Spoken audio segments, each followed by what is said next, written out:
అధైర్యపడవద్దు, అండగా ఉంటాం. వరదతో వచ్చిన ఆందోళనలు తొలగిస్తాం. ఇబ్రహీంపట్నంలో వరద బాధితులకు నిత్యావసరాల పంపిణీ చేసిన ఎమ్మెల్యే డాక్టర్ చదలవాడ అరవింద్ బాబు. వరదలతో జనజీవనం అస్తవ్యస్తమైందని, కానీ ప్రతి ఒక్కరి జీవితాల్లో వెలుగులు నింపడంలో కూటమి ప్రభుత్వం చిత్తశుద్ధితో పనిచేస్తోందని నరసరావుపేట ఎమ్మెల్యే డాక్టర్ చదలవాడ అరవింద్ బాబు అన్నారు. ఇబ్రహీంపట్నం మండలం గుంటుపల్లి గ్రామంలో నిత్యావసర రేషన్ సరుకుల పంపిణీలో పాల్గొన్నారు. ఇంటింటికి వెళ్లి నిత్యావసర వస్తువులు పంపిణీ చేశారు. ప్రతి ఒక్కరూ పాలనలో భాగస్వాములు కావాలని సూచించారు.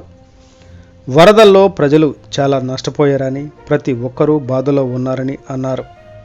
అలాంటి వారికి ప్రభుత్వం అండగా ఉంటుందనే భరోసా ఇచ్చేలా ఉద్యోగులు సహాయక కార్యక్రమాల్లో పాల్గొనాలని సూచించారు.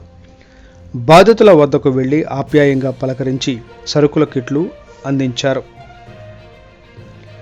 ఎలాంటి భయం వద్దని భరోసా ఇచ్చారు. ఏమైనా ఇబ్బందులు ఉంటే చెప్పాలని, వాటిని పరిష్కరించేందుకు సిద్ధంగా ఉన్నామని ఎమ్మెల్యే డాక్టర్ చదలవాడ అరవింద్ బాబు అన్నారు.